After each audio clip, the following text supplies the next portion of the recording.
Hi guys, welcome to Sheena Chinitas vlog. Nga pala, yung asawa niya, yung poging asawa niya. First time ko maka-experience ng snow dito ko sa Finland. Hindi talaga ako makapaniwala kasi nandito na ako kasama niya. Akala ko mga ano pa ako makakarating mga April or May. Pero God is good. Pinahaga niya para makasama ko. Alam ko marami na nag-aantay nito eh. Marami nang nag-aabang kung paano yung proseso, kung paano kagad makuha yung mga asawa, ka-live-in, o yung mga partner ninyo. So ito, sana makatulong yung vlog namin para at least makuha nyo na rin yung partner ninyo, yung mga mahal ninyo kami. Kasama ko. Para na-experience ko nga itong winter season. Una-una, hindi ako ready sa winter. Ito lang yung dala kong jacket. Dalawa lang pala. Tapos pantalon pa sa Pilipinas to. Yung sapatos ko, naka-rubber pa ako. Doble lang medyas ko. So, na-overwhelm ako. Kala ko yung lamig, parang lamig lang ng freezer. Yung pala parang 10 times yung lamig. Galing kami sa Cebu. Hindi, bebe. Sa Helsinki kasi nagpa-register ako sa population na yung tinatawag nilang bebe. Bebe.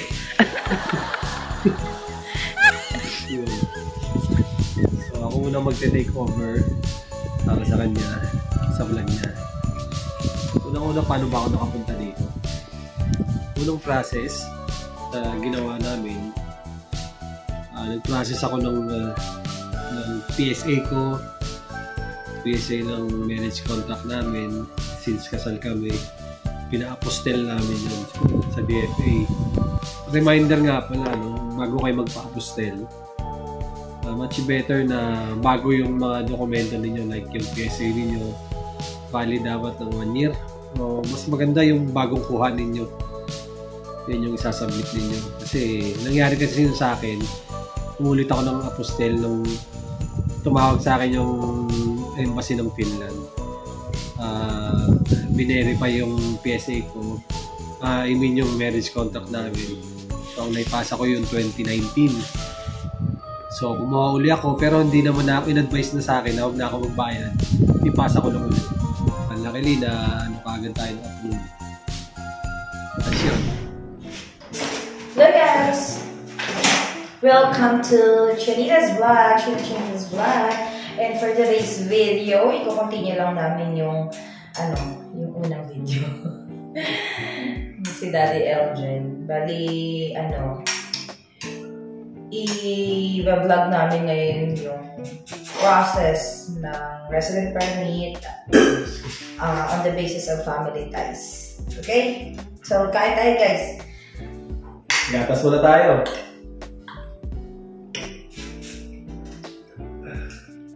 Gusto ko.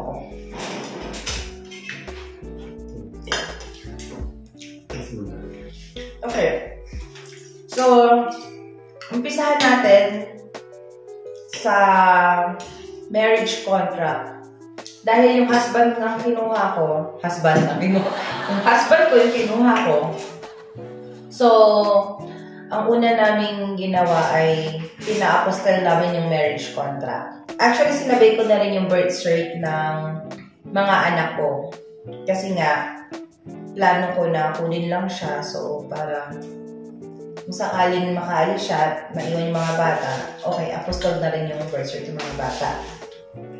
Pero nagkaroon kami ng unang problema nung unang pasa ng marriage contract kasi ang pinasa naming marriage contract 2019. Naipasa na namin yun sa embassy.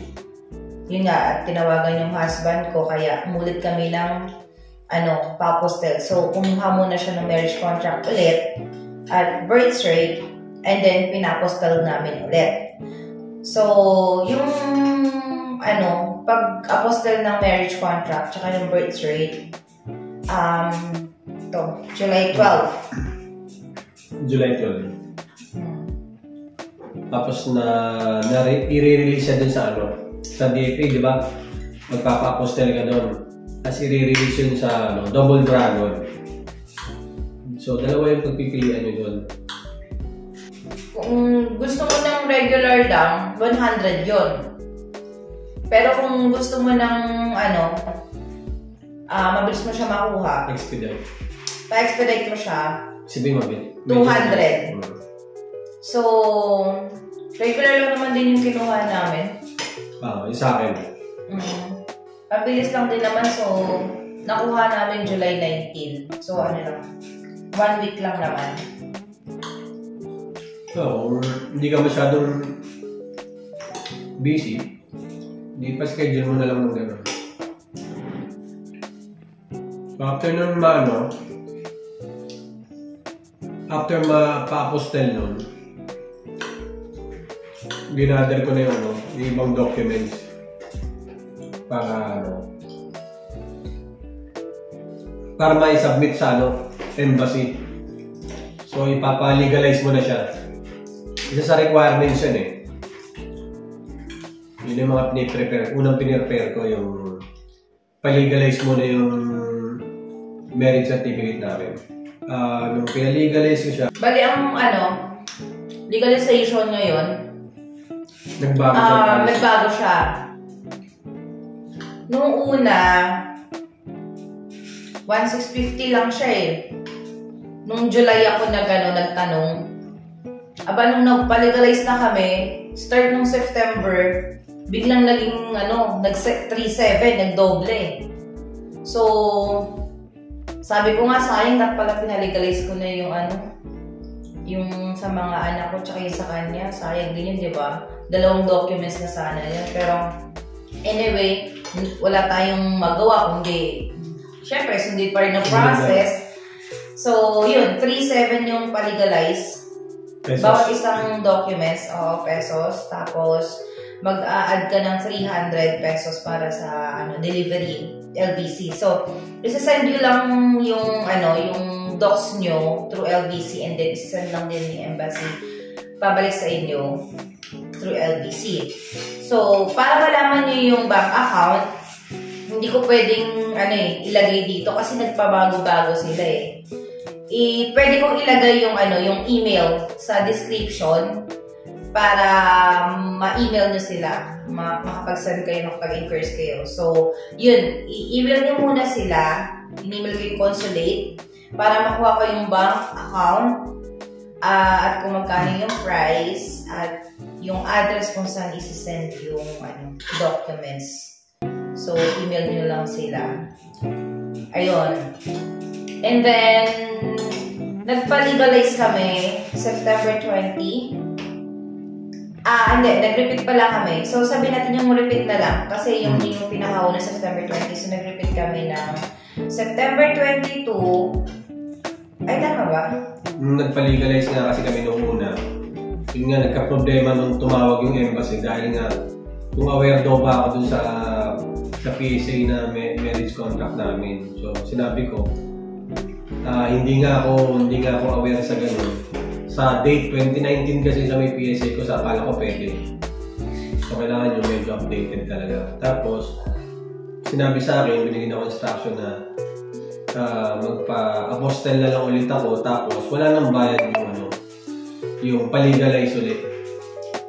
Yun. Wala nang bayad. I-send ko na lang daw ulit sa kanya. Bali guys, yung unang pala namin, apostel pala namin, July 12. Tapos, nung nag-repeat kami na apostel, September 22. Tapos na-release siya September 29. So, same process lang din. Same day same time frame pala. Same time frame lang din siya. Mabilis lang. Sobrang bilis lang. Tapos yun nga, hindi na rin naman kami pinagbayad ulit. At about sa payment, bali nagbayad ako. Bank lang din, online bank. And then, in-screenshot ko lang yun, tapos sinend ko sa kanya kasi ano yun requirements yun. Kailangan yun ipasa kasama ng mga documents. So, ito yung mga documents na kailangan for legalization. Una-una, syempre yung marriage contract, original, PSA issued. Make sure na hindi siya lalagpas ng 1 year. Mas maganda bago para walang problema. Oo, kasi siya dapat issued by PSA within 12 months from the date of submission to the embassy. So, kailangan bago yung birth cert or yung marriage contract. And then, i-attach nyo rin yung passport copies, yung bio page. Ayan. Ng passport mo, at yung passport ng sponsor at passport ng kukunin mo. Ang kukunin mo. Tapos yung mga IDs ng kukuha. Tapos yung proof of payment. Yung sinabi ko nga na yung screenshot ko lang din. Sinend ko sa kanya. Pwede naman yun. So yun yung sa marriage contract. And then kung sa birth cert naman, same lang din. Original PSA ng live birth. With apostilled na yun guys with apostilled na yun. And then passport mo ng sponsored at passport ng mga bata na kukunin mo. And then, yun, proof of payment pa din. So, pag nagbayad kayo, na yun, kasama na yun. Yung legalization fee tsaka yung courier fee. So, yung 3,700 yun, plus 300 yung sa LPC. Bali 4,000. Ayun. Pwede mo na yun i-attach yun sabay-sabay Okay lang yun. Basta yung payment niya is each per docs. So, yun guys. And then, after nun, so nag-start na ako gumawa ng nag-create na ako ng account niya. Kasi dahil, asawa ko, siya. So, dahil matanda na siya. Ganun. Kailangan may sarili siyang account. Basta 18 up. May sariling account na. So, ginawan ko siya ng account October 5 sa Inter-Finland, and then nag-send na rin ako ng documents nun. So, that time nakuha na rin namin yung pinalegalize namin na documents. So, ito yung mga attachment guys ng nilagay ko sa Inter-Finland. Ayan. So, number 1, syempre nag-fill up ako ng form. Kung yung husband ang kukunin mo or yung partner mo ang kukunin mo, ang fill up mo is PK1 form. Yan. And then, kung sa naman, mga anak nyo. Sa PK1 form, ano ba yung mga questions doon? Ano ba yung mga fill up mo? Bigyan ko ng example. Well, may mga tanong doon mga basic information lang naman More on basic information, and then yung reason bakit mo kukunin yung husband mo, kailan kayo nagpakasal, mga ganun. So, dali lang kaya masyadong malit. Relax lang pag-data. Tapos, sa bata naman, PK4 form ang fifilapan nyo. Yun. So, yun ang unang gagawin nyo syempre. And then, next is yung i-attach nyo na rin yung marriage with apostilled and legalized certificate or yung birth cert. And then, nag-attach na rin ako ng certificate ko, COE, from my employee. So, nilagay ko na rin yung tax card, tax decision. So, sa mga sponsored, makikita nyo yun guys sa Omavero nyo. And then, of course, hindi pwedeng mawala itong passport ng sponsor at passport ng husband nyo or ng ka-living partner nyo or yung passport ng anak nyo.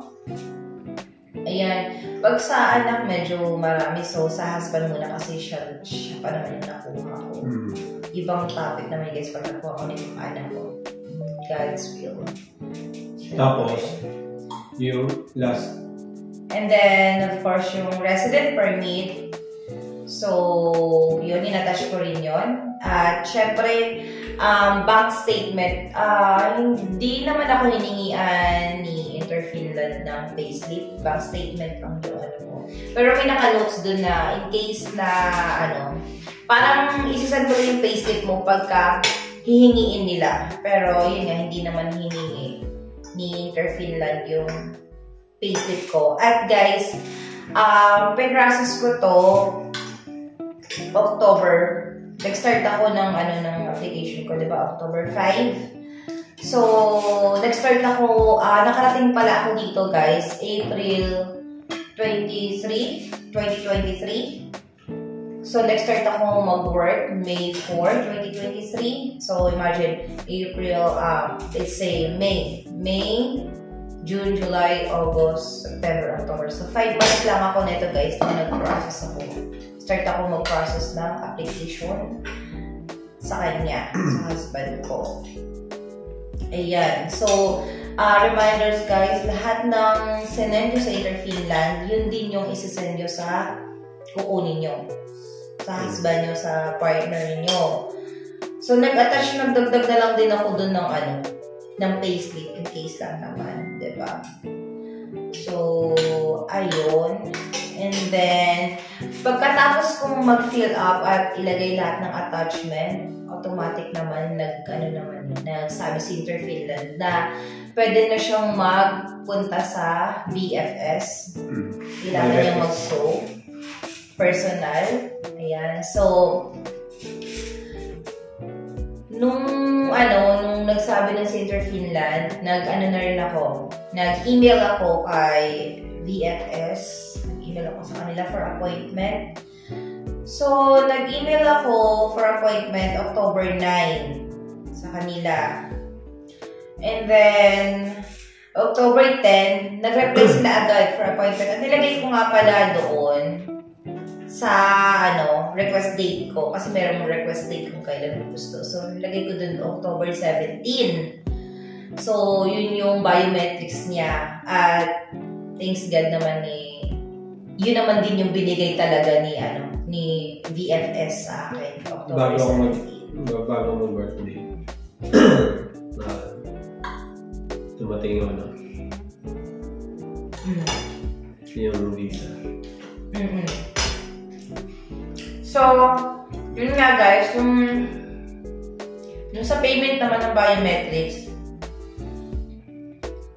bali sa euro, 470 euros. Sa Philippine money, ang binayaran niya, 28,900. Tapos, may may separate na babayaran sa logistics. Yun yung visa processing sa VFS. 5,220. Tapos, 380 naman sa LBC. Ayan, yan yung binayaran niya sa biometrics.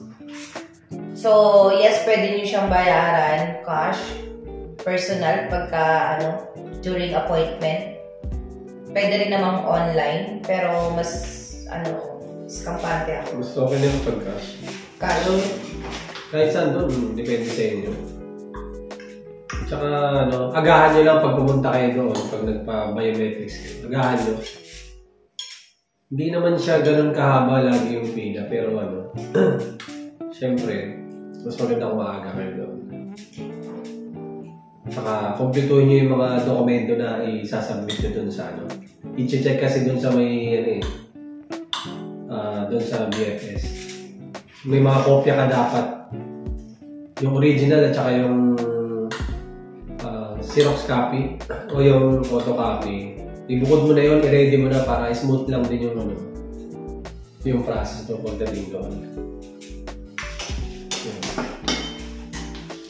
Lang guys,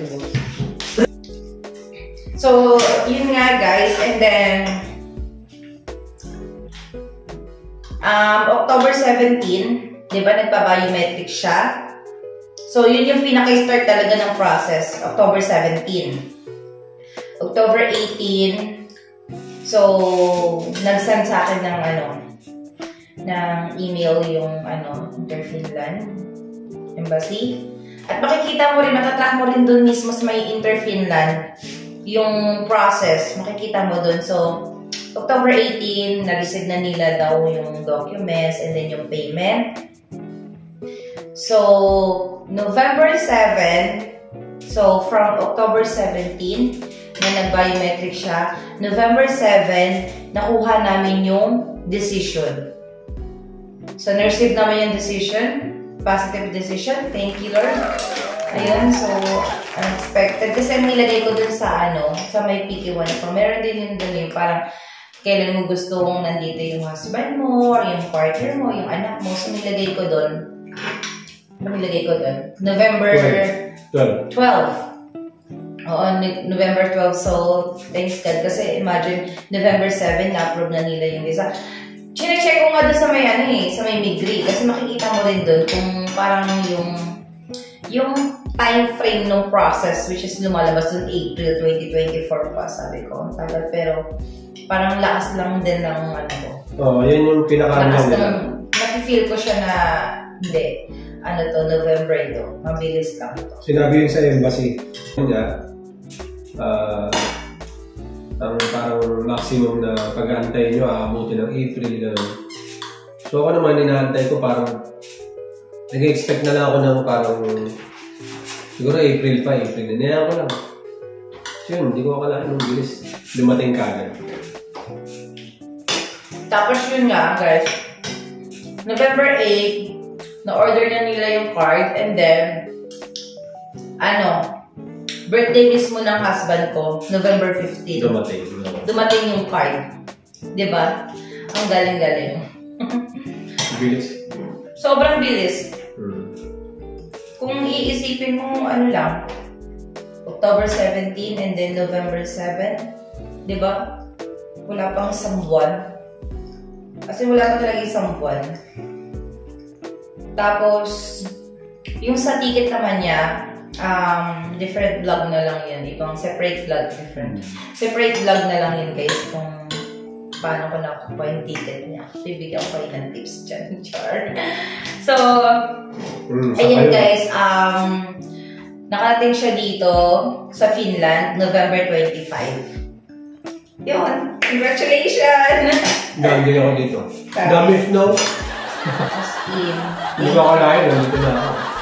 Parang kailan lang, diba, pinag-uusapan natin yung pagkuha ko sa husband ko. And, yan, thanks God, nandito siya. Tsaka, yun nga, hindi naman ako nag-show money kasi, siguro enough na din kasi yung, may income requirements din kasi yung,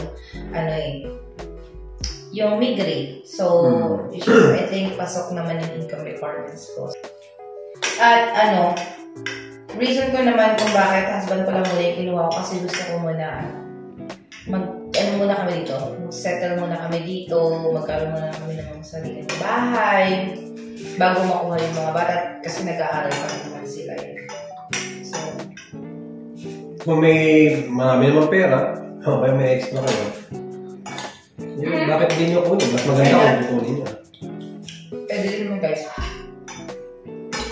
Pwede yun. Pwede nyo sabay kung kaya ng budget ninyo. Kasi si Finland, family-oriented sila. Galing nga no? Hindi ko rin talaga, syempre pwede maraming mangyari, diba? So, itong sinasabi ko na sa inyo guys, based lang din to sa experience namin.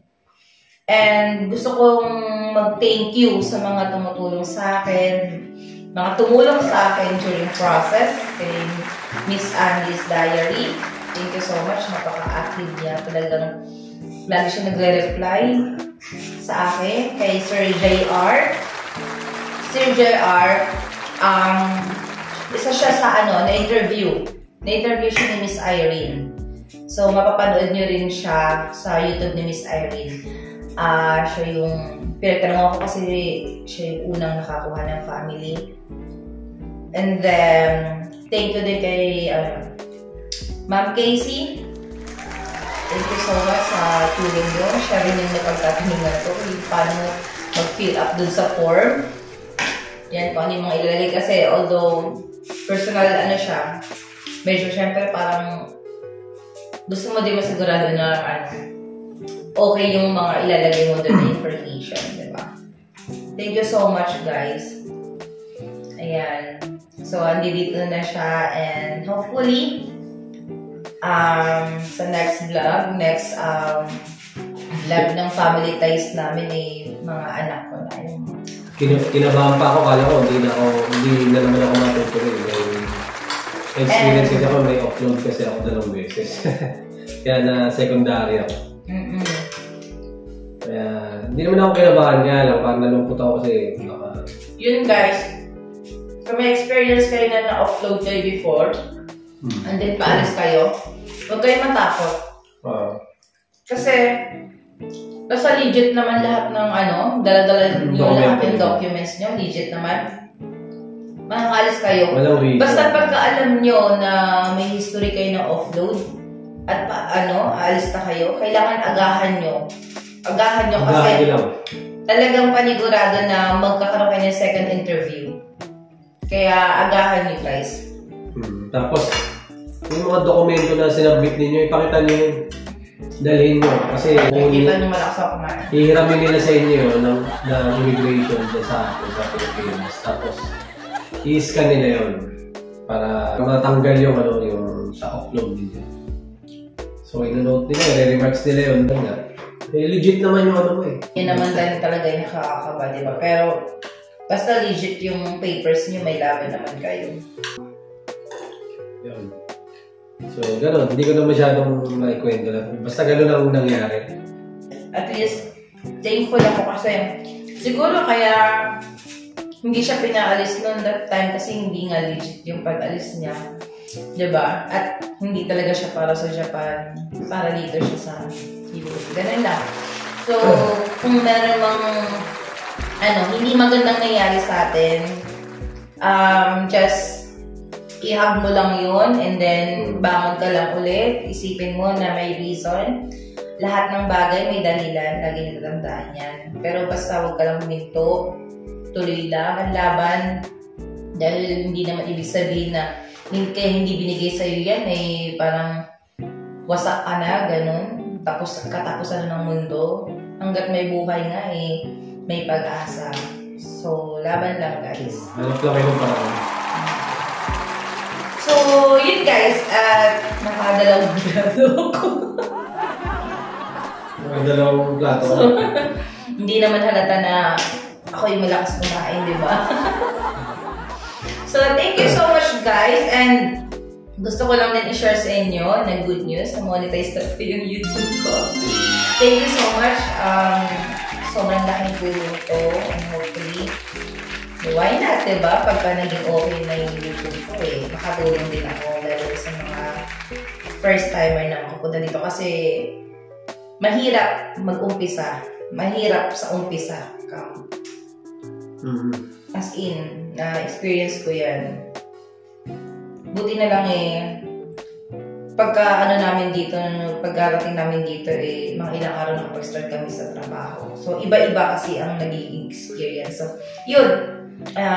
Hopefully, mag-grow pa yung YouTube ko. Makapag-share pa ako sa inyo ng information about dito sa Finland, buhay namin, at other stuff. So,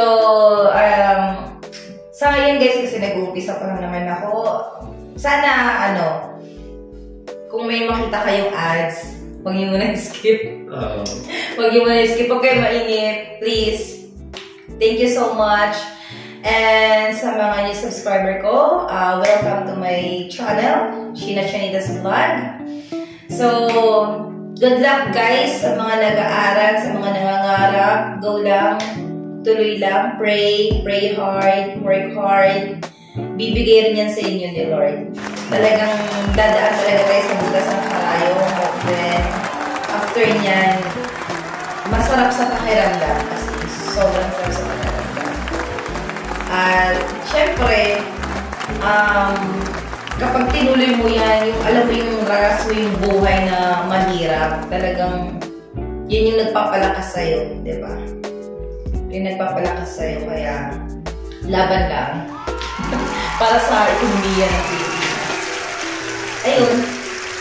Kung may mga questions kayo, may inquiries, mag-comment lang kayo or message lang kayo dun sa page niya, yung Sheila Sinitas Vlog sa FB. Pwede kayong DM or direct message para at least kahit pa paano, no, masagot niyo yung mga questions ninyo. Follow nyo na lang din ako sa Facebook ko, Instagram ko, and sa TikTok ko. Yung mga doon lumalabas yung talent ko. So, yun guys. Papaalam na kami. See you on my next vlog and see you on my next live. Goodbye now. Love you all. God bless.